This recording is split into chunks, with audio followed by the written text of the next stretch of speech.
महाराष्ट्र प्रदेश Congress committee सातत्याने आंदोलनं संघर्षाची भूमिका ही एकीकडे पार पाडत आहे विरोधक पक्षाची भूमिकेच्या अनुषंगाने, तर दुसरीकडे संघटनात्मक बांधणी ही जोरकस पद्धतीने सुरू आहे।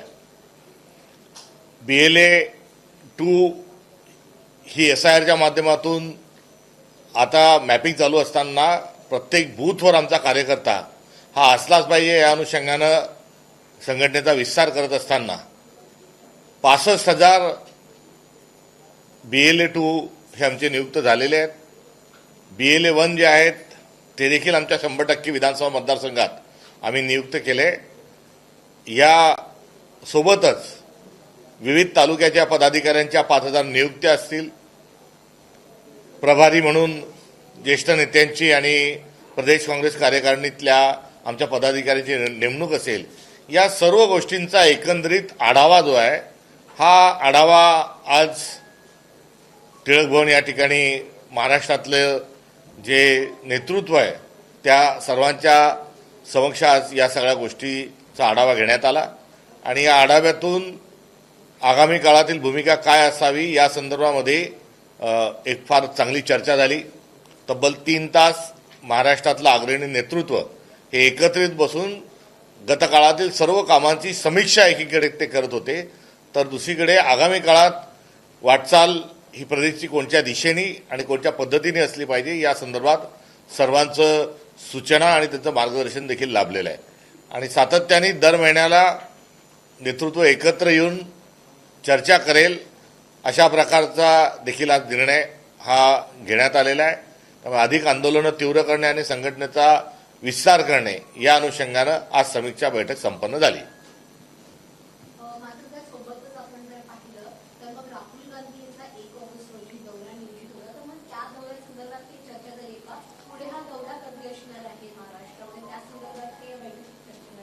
राहुल गांधी छात्रों की गुंज या कार्यक्रमाच्या उपक्रमाच्या आणि संवादाच्या माध्यमातून देशभर ते फिरत आहेत। कोट्याला पहिली, डेहराडूनला दुसरी आणि प्रयागराजला तिसऱ्या जे कार्यक्रम संपन्न झाले ते आपण बघितले। मात्र तिसरा कार्यक्रम जो प्रयागराजचा झाला तो भलेही तो त्या ठिकाणी गंगा जमुना या नद्या एकत्र आल्यानंतर तो पुढच्या वाराणसी अशा ठिकाणी जरी झाला असला तरी भारतभरात 500 ठिकाणी हा कार्यक्रम वेगवेगळ्या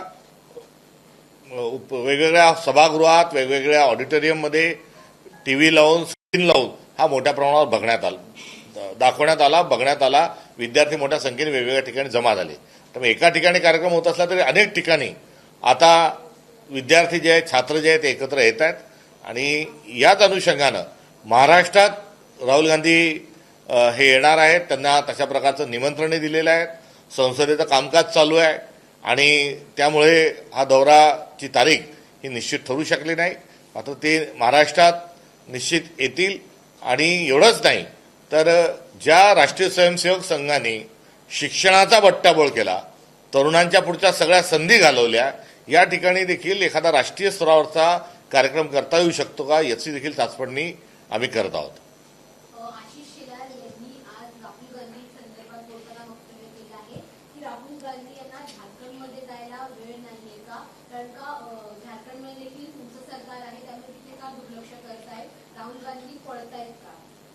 राहुल गांधी भिडणारे आहेत, पळणारे नाहीत।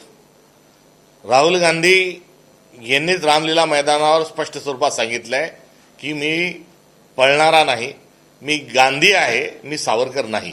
त्यामुळे राहुल गांधींचं हे जे व्यक्तिमत्व आहे हे कृपया आशिष शेलारजींनी समजून घ्यावं आणि ते समजून घेत असताना झारखंडमध्ये जे आंदोलन सुरू आहे त्या आंदोलनामध्ये सत्याची पाठराखण राहुलजी केल्याशिवाय राहणार नाही, किंबहुना ते करत देखील आहे। एवढंच नाही तर काल जो काही पोलीस बळाचा वापर त्या ठिकाणी झाला त्या संदर्भामध्ये राहुल गांधींनी तीव्र स्वरूपाचा आक्षेपही व्यक्त केला आहे आणि निषेधाची भूमिकाही घेतलेली आहे। त्यामुळे राहुल गांधी हे मैदानात उभे आहेत। राहुल गांधींनी भारत जोडो पदयात्रा केली, राहुल गांधी डरोमतचा नारा देतात आहे आणि राहुल गांधी हे न घाबरणारं निडर नेतृत्व आहे। डरणारा कोण आहे, घाबरणारा कोण आहे की जे दिल्लीत असून संसदेत नाहीत, घरात घुसून बसलेत ते भित्रे आहेत। ज्यांनी आपल्या कारकिर्दीमध्ये 12 वर्षाच्या एकही पत्रकार परिषद घेतली नाही ते नरेंद्र मोदी जे आहेत ते भित्रे आहेत. त्यामुळे भीती कोणाला वाटते हे देशाला माहिती आहे. त्यांनी वड्यावरचं वांग्यावर काढू नये एवढीच या निमित्तानं त्यांच्याकडून अपेक्षा आहे.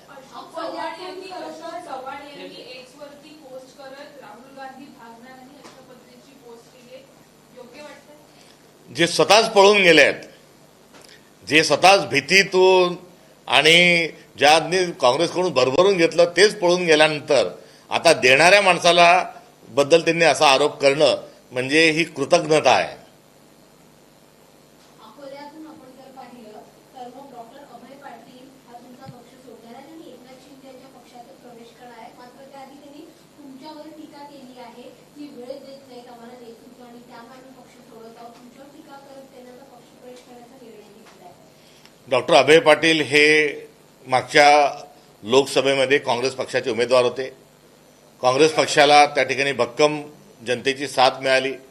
आमचे उमेदवार जे आहे ते निवडून येता डॉक्टर अभय पाटील हे कुठेतरी काही मतच त्यांना कमी मिळाली आणि अशा पार्श्वभूमीतले जे डॉक्टर अभय पाटील जे आहेत हे काँग्रेसचं त्या ठिकाणचं एक चांगले उमेदवार म्हणून ते कसोटीवर देखील त्यांनी आपल्या ज्या क्षमता आहेत त्या सिद्ध केल्या होत्या. 2007 पर्यंत डॉक्टर अभय पाटील हे राष्ट्रीय स्वयंसेवक संघात होते आणि संघाची पाठराखण 2007 पासून करत असताना पुढे त्यांच्या असं लक्षात आलं की हा विचार फसवा आहे आणि तेव्हापासून ते काँग्रेस पक्षात कार्यरत होते. काँग्रेसमध्ये आल्यानंतर त्यांना तिकीट देऊ नये कारण ते संघाशी संदर्भित आहेत अशा प्रकारे एक मोठा त्यावेळेस चर्चा झाली होती. मात्र माझ्यासारख्या अनेकांनी त्यावेळेस त्यांनाच उमेदवारी मिळाली पाहिजे अशा स्वरूपाची एक भूमिका कुठेतरी घेतली आणि त्यांना मिळाल्या मताधिक्याच्या अनुषंगानं ती निश्चित ती बाब खरी ठरली. यावेळेस प्रदेश काँग्रेस कमिटीची कार्यकारी बनल्यानंतर, कारण मागच्या वेळेस ते प्रदेश काँग्रेसच्या कार्यकारिणीत होते, यावेळेस प्रदेश काँग्रेस कमिटीची कार्यकारिणी बनत असताना जे वेळ देतील, जे बाहेरच्या जिल्ह्यात फिरतील अशा लोकांना प्रदेशमध्ये घेण्याचा प्रयत्न होता आणि त्या अनुषंगानं प्रदेश काँग्रेस कमिटीमध्ये त्यांना त्यांचं स्थान जे आहे हे यावेळेस निश्चित होऊ शकलं नाही आणि त्याऐवजी त्यांच्याकडून अपेक्षा होती की ते जिल्ह्यात फिरतील, जिल्ह्यातला संपर्क वाढवतील, जिल्ह्यातल्या प्रत्येक गावात जातील आणि एखाद्या वेळेस जिल्हा काँग्रेस कमिटीच्या देखील अध्यक्षपदाच्या मध्ये त्यांचं एक नाव चांगलं असू शकतं अशा प्रकारची चर्चेची पार्श्वभूमी होती. त्या पार्श्वभूमीवर त्यावेळेस त्यांना राज्याच्या कार्यकारिणीत घेतल्या गेलं नाही. मात्र अशा प्रकारची वस्तुस्थिती असताना आणि काँग्रेस पक्षाने त्यांच्यावर विश्वास व्यक्त केलेला असताना राष्ट्रीय स्वयंसेवक संघाची पार्श्वभूमी असूनही त्यांनी तातडीने त्याच वेळेस जवळपास 1.25 वर्षापूर्वी त्यांनी आपला राजीनामा दिला आणि राजीनामा देत असताना तोही राजीनामा जो आहे तो कुठे SMS च्या माध्यमातून पाठवला का अजून वेगळ्या माध्यमातून पाठवला का प्रेसमध्ये जाहीर केलं आणि त्यांनी कुठल्याच प्रकारचा संपर्कही केला नाही. मी सदैव उपलब्ध आहे, सगळ्यांना भेटण्याकरता तयार आहे. हा काँग्रेस पक्ष जो आहे त्याच्यामुळे त्यांना एवढे मतदान मिळालं हे एका बाजूला सत्य आहे. त्यामुळे जी पक्षामध्ये राहत असताना जी श्रद्धा आणि सबुरी हवी ती श्रद्धा आणि सबुरी जर नसेल तर मात्र माणसं जी आहेत ही कपडे बदलल्यासारखी पक्ष बदलतात.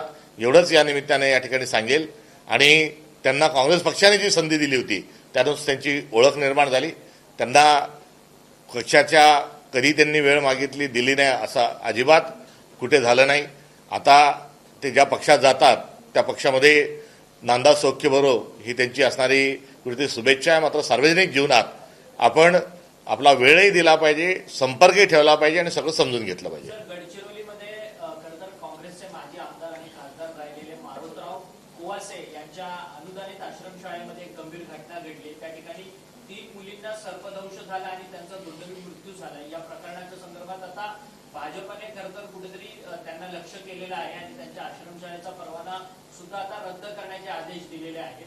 कशा पद्धतीने बघतात या सगळ्या गोष्टीकडे? अत्यंत गंभीर घटना घडली. कोणत्याही वसतिगृहात 3 मुलींचा सर्पदोषाच्या मुळे जर मृत्यू होत असेल तर ही बाब दुर्दैवी आहे. मात्र आदिवासी विभाग झोपा काढत होता का आणि त्या वसतिगृहाला अनुदान नियमित स्वरूपात मिळत होता का याची जबाबदारी कुठेतरी सरकारने घेतली पाहिजे. कारण ज्या मुली पलंगावरनं झोपता खाली होत्या अशा प्रकारची जी प्रथमदर्शनी जी बातमी आली तर मग आपण पलंगाच्यावर उंचावर झोपण्याच्या अनुषंगानं सरकारनं अनुदान दिलं होतं का नव्हतं त्याची शहानिशा ही कुठेतरी केली पाहिजे. त्यामुळे आरोग्यमंत्री काय झोपा काढतात आहे का आरोग्यमंत्री केवळ कॅबिनेटमध्ये काही मोहाचा अर्क देऊन स्वतःची पाठ थोपटून घेतात का, याचाही विचार या पार्श्वभूमीवर करत असताना ते अजिबात गंभीर नाहीत. ते किती वसतिगृहांमध्ये गेले, किती वसतिगृहांना त्यांनी भेटी दिल्या, वसतिगृहात मिळणारं अन्न कसं आहे, वसतिगृहातल्या सुविधा कशा आहेत, वसतिगृहामध्ये झोपण्याची, राहण्याची, खाण्याची, पिण्याची कशी व्यवस्था आहे, हे सर्व वसतिगृहात आणि आश्रमशाळांमध्ये बघणं आवश्यक आहे. मात्र त्यांचं याकडे लक्ष नाही. हे सरकार ठिकठिकाणी जसं भ्रष्टाचार करतं तसाच भ्रष्टाचार हा आदिवासी विभागातही मोठ्या प्रमाणावर सुरू आहे. त्यामुळे सरकारच्या गलथान कारभाराचा नवे तर सरकारचं अजिबात प्रशासनावर वचक नाही आणि लक्ष नाही, हा यातला सर्वात महत्त्वाचा बाब आहे. राहायला ती शाळा कोणाची आहे, तर शाळाची संस्थाचालक कोणी जरी असला तरी ती अनुदानित सरकारी स्वरूपाची जर संस्था असेल तर सरकारचं नियंत्रण ठेवणं आणि सरकारनी त्या संपूर्ण व्यवस्था चोख आहेत की नाही हे बघणं सरकारचं काम आहे. त्यामुळे सरकार परवाना रद्द एकीकडे करत असेल मात्र दुसरीकडे स्वतः देखील जबाबदारीतून पळ काढत आहेत. मात्र यासोबतच दुर्लक्ष करणाऱ्या जिल्ह्याच्या अधिकाऱ्यांना, प्रकल्प अधिकाऱ्यांना आणि ज्या 8-10 दिवसापूर्वीच गडचिरोली जिल्ह्यात जाऊन आलेल्या आदिवासी मंत्र्यांवर नेमकी काय कारवाई करणार हा देखील प्रश्न या निमित्ताने उपस्थित होतो. हा 3 मृत्यूला भारतीय जनता पक्षाचा भ्रष्टाचार जबाबदार आहे असं म्हटल्यास चूक होणार नाही. सर, मनोज जरांगे पाटील एकीकडे पश्चिम महाराष्ट्र दौरा काढताना पाहायला मिळतात, परंतु हेच मनोज जरांगे पाटील अनेक वेळा मराठा समाजाला कुणबी आरक्षण मिळावं याकरता त्यांनी आंदोलनं केली आणि अनेक वेळा त्यांनी खरं तर आपली उपोषणं देखील सोडली. परंतु आता ते म्हणतात आमची मात्र फसवणूक होते, आमचे कुणबी प्रमाणपत्र रद्द केले जातात, आम्हाला या नेत्यांकडनं अडवलं जातं. कशा पद्धतीने बघता या सगळ्या गोष्टी? एकंदरीत जो मराठा समाजाचा आरक्षणाचा मुद्दा आहे यातून एव्हानाच मार्ग निघायला हवा होता. काँग्रेस सरकार असताना मराठा समाजात दिलेलं जे आरक्षण आहे त्या आरक्षणाचा लाभही मिळण्याची प्रक्रिया सुरू झाली होती. मात्र न्यायालयीन प्रक्रियेमुळे ते कुठेतरी थांबले होतं. न्यायालयाच्या प्रक्रियेमध्ये इम्पिरियल डाटा नावाचा एका विषयाच्या अनुषंगानं ते आरक्षण थांबलं. वास्तविक पाहता प्रदीर्घ काळ असताना इम्पिरियल डाटा पूर्ण करून जुनं आरक्षण जे आहे ते नव्याने देता येणं हे शक्य होतं. मात्र या सरकारजवळ कुठलीही राजकीय इच्छाशक्ती नाही. सोबतच आरक्षणाच्या 50% मर्यादामध्ये वाढ करून मराठा समाजाला आरक्षण दिलं पाहिजे ही एकंदरीत जी कायदेतज्ञांची आणि सर्व पक्षाची काँग्रेसची जी भूमिका होती ती देखील या सरकारने ऐकली नाही. केंद्रामध्ये त्यांनी जर तशा पद्धतीचं संविधान दुरुस्तीचं विधेयक आणलं असतं, तशा प्रकारचं विधेयक आणलं असतं आणि 50% वर मर्यादेला ओलांडता आलं असतं तर या आरक्षणाचा प्रश्न सुटला असता. नंबर 2. नंबर 3, सातत्याने मुंबईच्या कुठे वेशीवर येऊन किंवा मुंबईत येऊन जेव्हा आंदोलक वापस जातात तेव्हा या सरकारने त्यांना काय काय सांगितलं होतं, काय काय वचनं दिली होती हे कुठेतरी एकदा जाहीर झालं पाहिजे. आणि ते जाहीर जेव्हा होईल तेव्हा फसवणूक झाली का दिशाभूल झाली हे स्पष्ट झाल्याशिवाय राहणार नाही. मात्र 3दा आंदोलक वापस गेले म्हणजे नेमकं सरकार खोटं बोललं का, चुकीचं बोललं का, असंवैधानिक बोललं का हे प्रश्न हे उपस्थित होता. आणि यातून जो तिसरा जो पर्याय जो आहे ज्या पर्यायावर राष्ट्रीय स्तरावर काँग्रेस काम करत आहे तो म्हणजे जातनिहाय जनगणना. आपसूक आताच जनगणना सुरू आहे आणि ही जनगणना आपली सर्वसाधारण जनगणना सुरू असताना जातनिहाय जनगणना जर केली तर आरक्षणाच्या मुद्द्यातून निश्चित मार्ग निघेल अशी एकंदर परिस्थिती आहे. संसदेमध्ये जातनिहाय जनगणनेचा ठराव मंजूर झालेला आहे. जातनिहाय जनगणनेचा ज्या आवश्यक ज्या संविधानिक बाबी होत्या त्या एकमताने सर्वांनी पूर्ण केल्या आहेत. मात्र तरी देखील जातनिहाय जनगणना ही होत नाही. जातनिहाय जनगणना जर झाली असती आणि जातनिहाय जनगणना जर झाली तर मराठा असेल, धनगर असेल किंवा इतर सर्व जे आरक्षण प्रश्न आहेत हे सुटल्याशिवाय राहणार नाही. या सरकारला अशा प्रकारचे प्रश्न हे चिघळत ठेवायचे आहे आणि फोडातोडा आणि राज्य करा हे पोलरायझेशनचं राजकारण हा त्यांची करण्याची एकंदरीत जी शैली आहे त्या शैलीमुळे विविध समाजांना आरक्षणाचा लाभ मिळत नाही आहे. थँक्यू.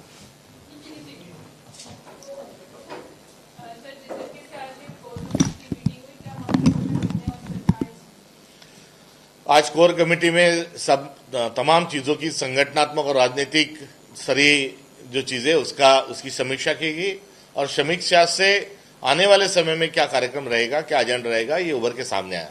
हर महीने में महाराष्ट्र प्रदेश कांग्रेस कमेटी की जो लीडरशिप है वो अपने आप में इकट्ठा होकर बैठक के माध्यम से, चर्चा के माध्यम से समीक्षा करते रहेगा और समीक्षा के साथ साथ संगठनात्मक विस्तार और आंदोलनात्मक जो भूमिका है उस पर लगातार चलते रहेंगे। तो राहुल गांधी इन्होंने झारखंड में अपनी भूमिका स्पष्ट करनी है। झारखंड में जिस तरीके से विद्यार्थियों के साथ पुलिस बल का उपयोग किया गया है वो गलत है, ऐसी भी मांग की जा रही है भाजपा की तरफ से। राहुल गांधी ने झारखंड के तमाम विद्यार्थियों के साथ संवाद करते हुए उन्होंने अपना समर्थन इस आंदोलन को दिया है।